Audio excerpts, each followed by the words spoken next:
10 mil, 20 mil, 30 mil pessoas, não é específico, mas havia mais de 10 mil pessoas ao redor de Jesus. E estava ali também junto com Jesus, fariseus e os seus discípulos. No verso 1, a palavra do Senhor diz, então, que Jesus está ali com todos aqueles homens, mas existia ali os seus discípulos. E a palavra diz que Jesus falava ali para toda a multidão, mas em especial aos seus discípulos. O Senhor aqui nesta manhã quer falar aos seus discípulos. Aqui nesta manhã há discípulos de Jesus? Amém, igreja? Nós temos que ter certeza disso. Nós somos discípulos de Jesus. E quando o Senhor quer falar com seus discípulos, Ele fala também à multidão, mas Ele chama os seus discípulos para perto. E a palavra do Senhor nesta manhã diz que Jesus estava falando a mais de 10 mil pessoas. Mas Ele chamava os seus discípulos para perto, porque em especial Ele falava ali aos seus discípulos. A palavra do Senhor diz que Jesus começa a alertar aqueles que estavam ali, que era para fugir do fermento dos fariseus, era para fugir daquilo ali que estava fermentando, era para fugir da hipocrisia deles. A palavra hipocrisia quer dizer falsidade, fingimento. Eram homens religiosos, eram homens apegados à lei, eram homens ali que buscavam, através da aparência, ter um sentido de religiosidade, ter um sentido de apego, dizendo-se ali adorador a Deus através da sua religiosidade. E o Senhor começa a alertar aqueles homens, aquelas pessoas que estavam ali, para fugir daquilo, porque aquilo era falsidade. E Ele começa dizendo então o que cada um tinha que fazer. A palavra do Senhor nos diz então, a partir do verso 2 do capítulo 12, que Jesus então começa a passar ali fundamentos para aquelas pessoas, para dizer, olha, não quer viver uma vida de hipocrisia, não quer viver uma vida de fingimento, não quer viver uma vida de religiosidade, então tem que fazer assim. Verso 2 do capítulo 12 diz, não há nada encoberto aos olhos do Senhor. A palavra do Senhor nos diz então, para mim e para você nesta noite, não adianta, meu amado e minha amada, entrar por essa porta todo dia e aqui louvar e adorar a Deus, se não tiver vida na presença de Deus, porque não há nada encoberto aos olhos do Senhor. A palavra diz no verso 12, porque tudo que disseste às escuras será trazido à luz. A palavra diz que tudo que dissesses no interior da casa, lá no profundo, vai ser exposto do lado de fora, porque não há nada encoberto aos olhos do Senhor. Não podemos viver uma vida de falsidade diante da presença do Senhor. Segundo, o Senhor Jesus chama aqueles homens, verso 5, Ele diz que aqueles homens pareciam temerosos diante daqueles fariseus que eram religiosos, mas a palavra diz que Jesus olha para aqueles homens e diz, olha, não temei estes, que pode matar apenas o corpo, temei aquele que mata o corpo, mas pode mandar a tua alma pro inferno. Quantas vezes a gente teme o chefe por ser mandado a gente embora? A gente teme o amigo por perder a amizade. A gente teme um monte de gente e a gente deixa de temer o nosso Deus. E é o contrário que a palavra diz, que nós não devemos temer estes, porque estes pode nos abandonar, este pode nos trair, esse pode muitas vezes não ser mais amigo, não ter ser mais o patrão. A gente tem que temer o nosso Deus, porque Ele cuida da nossa alma, Ele tem zelo por nós. Mas o dia que nós viramos as costas para Ele, o dia que nós entristecemos o Espírito Santo de Deus, a nossa alma pode ir para o inferno. Porque nós lemos nessa noite, nesta manhã, porque ontem eu preguei, falei muito à noite, né? Então hoje acaba falando noite de novo. Manhã, se pedirem a tua alma, o que você tem e para quem é? Mas o Senhor Jesus continua instruindo aqueles seus discípulos que estavam ali no verso 6, que eles deveriam temer realmente a Deus. Por quê? Porque Ele diz ali que até os fios do nosso cabelo estão contados pelo nosso Deus. Deus tem cuidado de nós. Deus tem cuidado da sua vida, Deus tem cuidado da minha vida. Mas o Senhor quer temor diante da presença dEle. Não basta Ele cuidar de nós, mas nós temos que temê-lo, nós temos que amá-lo, nós temos que entregar realmente a nossa vida a Ele, porque Ele promete o cuidado dEle para as nossas vidas. Verso 6, não se vende 5 pardais por 2 asses, entretanto, nenhum deles está em esquecimento diante de Deus. Verso 7, até os cabelos da vossa cabeça estão todos contados, não temais. Às vezes a gente teme o dia de amanhã. Às vezes a gente teme o que vai acontecer. Às vezes a gente está temendo 2021, como passamos em temor talvez todo o ano de 2020. Mas a Bíblia diz, o Senhor Jesus acabou de nos dizer que cada fio dos nossos cabelos estão contados. Se Ele dá valor aos pardais, a palavra do Senhor, meus amados, o Senhor Jesus traz este exemplo, porque o pardal, em termos de oferta e sacrifício ao Senhor, era um dos sacrifícios mais baratos que existia. Qualquer pessoa poderia oferecer um sacrifício com pardais. E quando a Bíblia aqui diz que os pardais, oferecia ali 5 pardais por 2 asses, cada dupla de pardais valia ali um asse. Então 2 asses pagaria 4, então estava dando uma oferta até maior. Quer dizer, se até aquela oferta maior valia para o Senhor, quanto mais nós, que Ele conta cada fio dos nossos cabelos, o cuidado do Senhor para com as nossas vidas. Não tema. Tem negócio para resolver? Não tema. Tem causa na justiça? Não tema. Tem negócio para ser resolvido, para ser desbaratado? Não tema. Tem algo que está angustiando, tirando sua noite de sono? Não tema. Se é a dor, é a tristeza, é a angústia, é a separação, é a dor de um filho, é algo que você não consegue resolver, a palavra diz, não tema. Ele conta até os fios da sua cabeça, Ele cuida de cada um de nós. A palavra do Senhor nos diz então, no verso 8, que Ele pede para cada um de nós, que nós devemos confessá-lo diante dos homens, para que Ele possa confessar os nossos nomes também diante da presença dEle. No verso 10, Ele diz que não há pecado a não ser imperdoável, a não ser a blasfêmia contra o Espírito Santo. É você atribuir ao diabo as coisas que são de Deus. E que se nós sofrermos perseguição, quando nos lançarem diante das autoridades, quando nos lançarem diante de qualquer coisa, não faltará palavras de Deus nos nossos lábios, porque o Senhor colocará cada palavra que nós devemos falar. Esse é o cuidado do Senhor para com as nossas vidas. E o Senhor Jesus estava apresentando ali aos seus discípulos tudo isso, dizendo a eles e àqueles que estavam ouvindo qual era a maneira correta de viver diante da presença dEle. Mas a palavra do Senhor diz que de repente, um homem grita no meio da multidão, apresentando diante de Jesus uma causa. E aí nós vamos lá para o verso 13. Mestre, dá ordem, ordena a meu irmão que reparta comigo uma herança. O Senhor Jesus ali se depara diante daquela situação, não era uma situação que era própria dele resolver, porque geralmente no meio do povo de Israel, quando havia partilhas de bem ou algo na justiça, era encaminhado para os escribas, os homens da lei, os doutores da lei, para estarem resolvendo, porque eles eram munidos ali de ferramentas para resolver isso. Então o Senhor Jesus rapidamente vira para aquele rapaz e diz, olha, não é para mim que você deve entregar isso, vai entregar a quem é devido. Mas o Senhor Jesus não perde tempo de dar uma orientação, de estar ensinando ali a partir daquilo que Ele gostaria de falar para o seu povo. Então no verso 16 a palavra do Senhor diz que Ele começa então a falar para o povo por meio de uma parábola. E a palavra diz então, ventilador virou a minha Bíblia. A palavra do Senhor então diz que Ele começa a lhe propor uma parábola.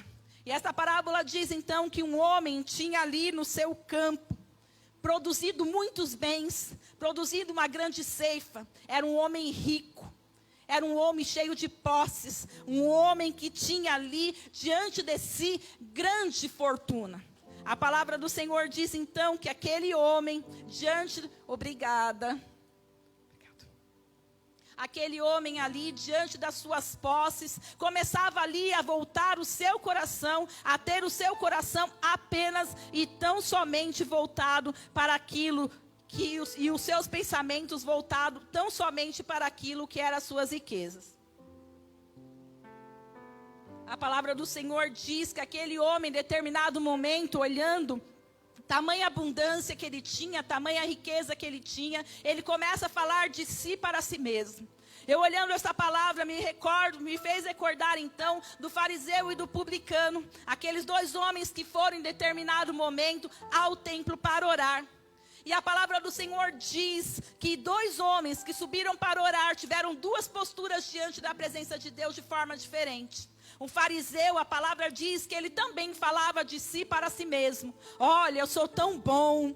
Olha, eu cumpro os mandamentos. E ele falava não para a multidão ouvir, mas ele falava de si para si mesmo. Quer dizer, o ego dele era tão grande. Ele se sentia, se achava tão grande. Ele se achava tão crente. E ele falava assim, olha, cumpro a lei, eu dou os meus bens, eu dou o meu dízimo, eu faço isso, eu faço aquilo, enquanto este publicano.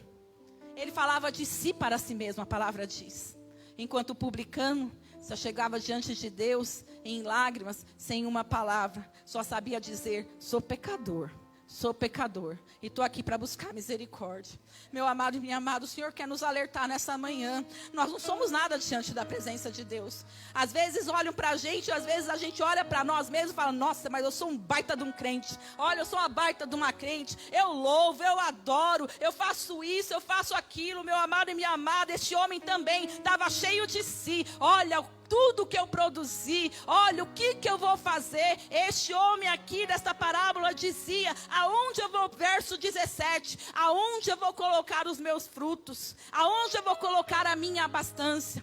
E aí ele diz, então eu vou fazer isso ele falando para ele mesmo, olha, então eu vou fazer isso, eu vou destruir esse galpão que eu construí, vou fazer um galpão maior, vou pegar tudo que eu produzi, vou concentrar minha riqueza em mim mesmo, vou guardar tudo só para mim, e a partir deste dia, quando diz o verso 19, ele vira para a alma dele e diz, olha, a partir de hoje, desfruta, aproveita, regala-te, aproveita a vida, vive dos seus bens, vive da sua riqueza, vive do seu próprio eu, vive do seu próprio ego, daquilo que você mesmo ajuntou. Aí o Senhor chega junto deste homem. Afinal de contas, tamanho era o eu dele, o eu posso, o eu faço, o eu aconteço, eu ajuntei. Ele vira no verso 17 e fala, o que eu farei, pois eu plantei, eu fiz, eu ajuntei. No verso 17 ele diz, então eu vou destruir, eu vou construir. Aquele homem estava cheio na sua alma de si mesmo. Mas o verso 20 diz, que o Senhor Jesus então chega a ele e diz, o chama de louco. O Senhor Jesus diz para ele, louco, se essa noite te pedirem a tua alma, o que você tem e para quem é? Aquele homem estava pensando que teria uma vida futura, de poder desfrutar de tudo aquilo que ele ajuntou materialmente para a sua vida. Mas a nossa vida é como um sopro. A palavra do Senhor nos diz, lá em Tiago, capítulo 4, verso 14. Digo-vos que não sabeis o que acontecerá amanhã. Porque o que é a vossa vida? É um vapor que aparece por um pouco e depois se desvanece. A nossa vida é como um vapor. A nossa vida está nas mãos do Senhor. E aquele homem não sabia reconhecer isto. Ele ajuntou, ele achou que teria uma vida próspera de muitos anos. Mas a palavra diz que o Senhor Jesus chegou para ele naquela noite. Olha, passa o dia trabalhando. Achou que ia viver 20 anos. Mas naquela noite era pedido a alma dele. E o que ele tinha ajuntado de valores, o que ele tinha ajuntado de princípios, o que ele tinha ajuntado da parte de Deus, para que ele pudesse apresentar diante de Deus. Porque, meus amados, muitas vezes estamos vivendo neste mundo, angariando coisas materiais para a nossa vida. Estamos querendo coisas materiais, até o nosso pedido diante da presença de Deus é para abençoar a nossa vida material. Mas e o espiritual? E aquilo que vai viver para sempre, e aquilo que vai nos levar para o céu, e aquilo que vai conservar a nossa vida diante da presença de Deus. Louco, se essa noite te pedirem a tua alma, não é os teus bens, não é a tua finança, não é a ficha corrida daquilo que Deus te abençoou a vida toda, mas é a tua alma. E se pedirem a tua alma, o que você tem para apresentar diante da presença de Deus? A palavra do Senhor diz que louco, o significado quando Jesus chama este homem de louco, é uma pessoa sem razão, sem sanidade mental, tem falta de percepção natural sobre a realidade das coisas naturais e espirituais. O Senhor Jesus chama aquele homem de louco, meus amados, porque era um louco que vivia sem Deus. Ele achava que tinha Deus, e por isso ele estava prosperando. Mas o Deus dele se chamava eu. E quando o nosso Deus se chama o nosso eu posso, o nosso eu faço, o nosso aconteço, é uma vida que nós vivemos sem Deus, é uma vida sem a presença de Deus, porque ela está ausente, porque quando o nosso eu impera, Deus se retira. Deus só se faz presente quando há ausência do nosso eu. Quando na ausência do nosso eu, quando há ausência do eu posso, eu faço, eu aconteço, aí é onde Deus toma conta de todas as coisas. Aquele homem foi chamado de louco, porque na vida dele só existia o eu. Meu amado e minha amada, o Senhor nos convida, o Senhor nos conclama nesta manhã a retirarmos de nós o nosso eu e colocarmos o nosso Deus à nossa frente. Há um hino que eu amo de todo o meu coração, e ele diz assim: a porta da casa mais simples. Que eu não vou cantar, porque os irmãos sabem que eu não canto, né? Os irmãos sabem, né? Porque senão, daqui a pouco, nem o Marcos me acompanha.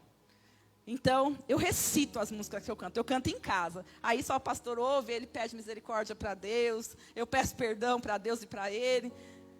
Mas aqui eu vou recitar. Diz assim: a porta da casa mais simples, que o anjo da morte não entra. A estrada que corre para o mar, o vento que abre o caminho, é você.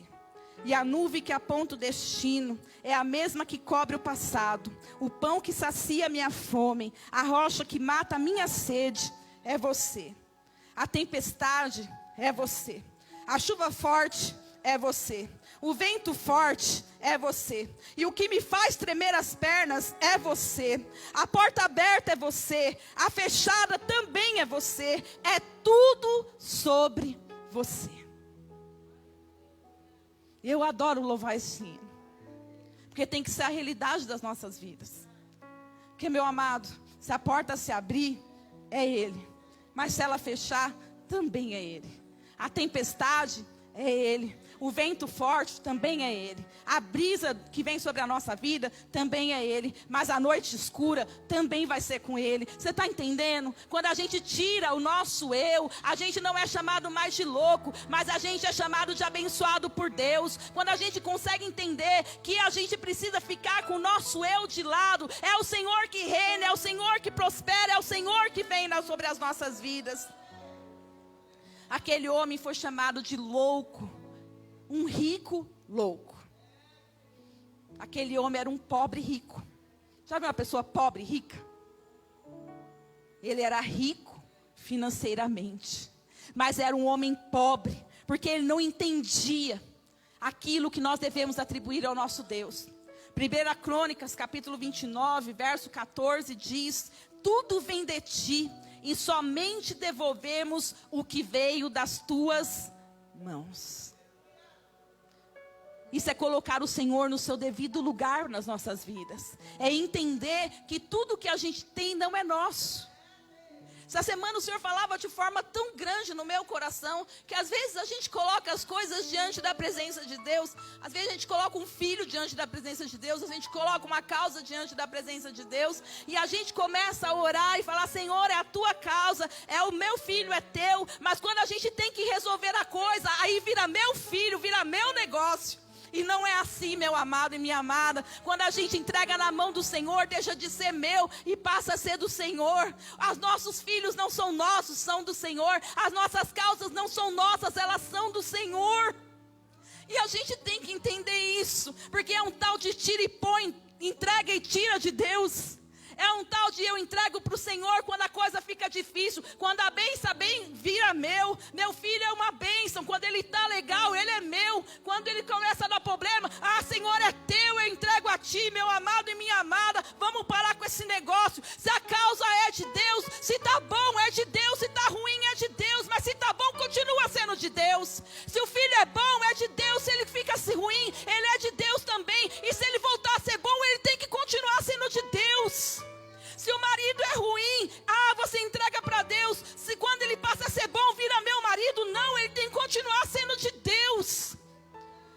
gente tem que aprender a entregar. E aquele homem não estava sabendo disso. A ilusão das riquezas bloqueou naquele homem qualquer anseio que ele podia ter de Deus. Qualquer vontade que ele podia ter de viver na presença de Deus. E aquele homem, para nós concluirmos, ele era um louco que já estava condenado.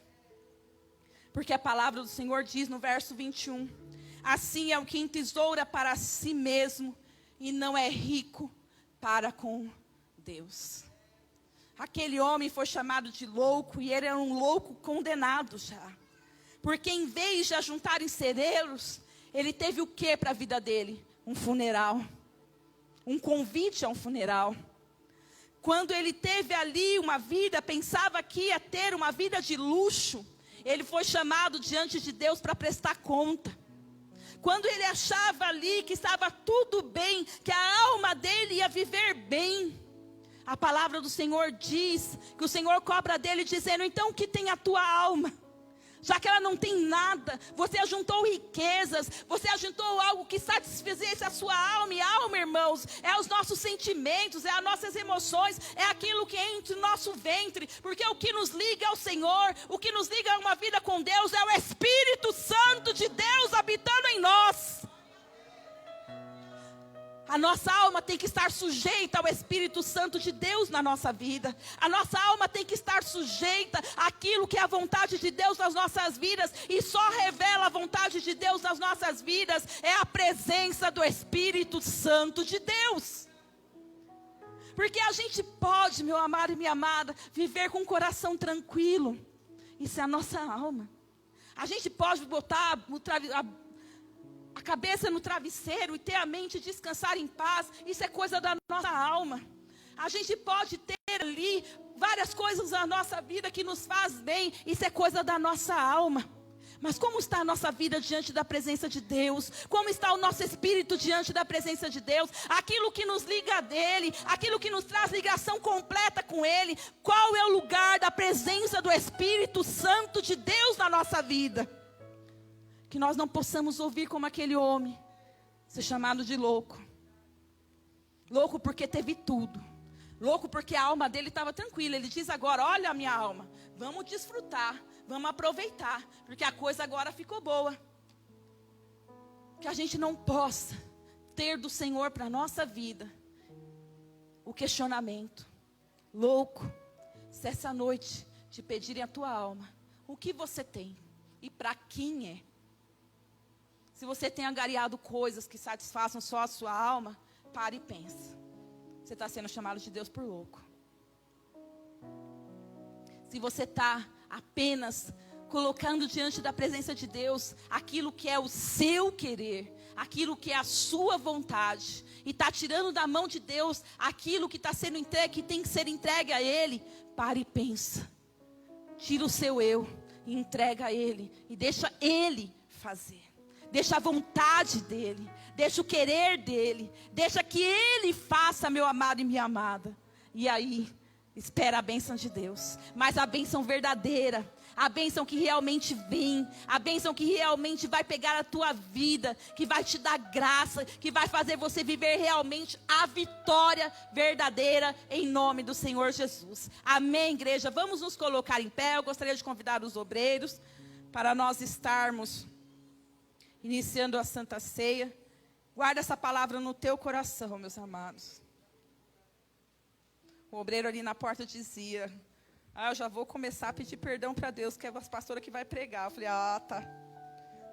Sempre bem cajado, vai fazer o quê, né, irmãos? Umas pessoas já falaram para nós que o pastor é o amor e eu sou o cajado. Tudo bem, eu não tenho problema com isso não. Eu levo isso numa boa. Mas eu também sou amor, tá? Entendam isso também, eu também sou amor, às vezes.